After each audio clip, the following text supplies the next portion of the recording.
मुगल सम्राट अकबर की विशाल सेना से टक्कर लेने के बाद महाराणा प्रताप को हल्दी घाटी के युद्ध में निर्णायक विजय तो न मिली, पर उनका साहस और आत्मसम्मान अडिग रहा। युद्ध के बाद वे अपने परिवार और वफादार सैनिकों के साथ अरावली के घने जंगलों में रहने लगे। वहां जीवन बेहद कठिन था। न अन्न था, न पर्याप्त वस्त्र, कभी कभी तो भूखे रहना पड़ता।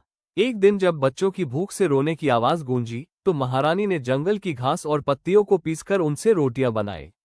जब वे रोटियां बच्चों को परोसने लगी, उनकी आंखों से आंसू बह निकले। वे बोली, राजपुत्रों को ये खाना पड़ रहा है, ये कैसी विपत्ति है। महाराणा प्रताप ये दृश्य देखकर गहरे दुखी हुए, लेकिन उनके होठों पर दृढ़ता की मुस्कान थी।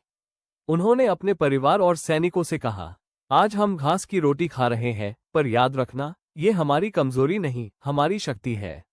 ये हमें याद दिलाएगी कि हमने अपने स्वाभिमान की रक्षा के लिए सब कुछ त्याग दिया है। हम कष्ट सह लेंगे, पर गुलामी कभी स्वीकार नहीं करेंगे। उनकी यह वाणी सभी के हृदय में नई ऊर्जा भर गई।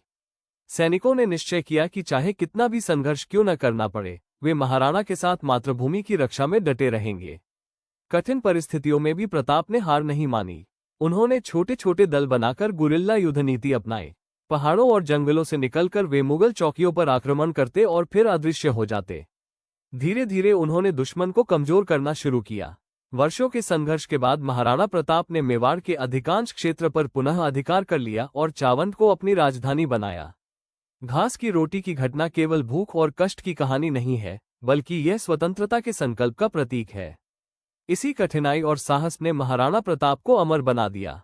आज भी जब हम उनका स्मरण करते हैं, तो ये सीख मिलती है कि कष्ट चाहे कितने भी बड़े हों, यदि मन में स्वाभिमान और मातृभूमि के प्रति समर्पण है, तो विजय निश्चित है।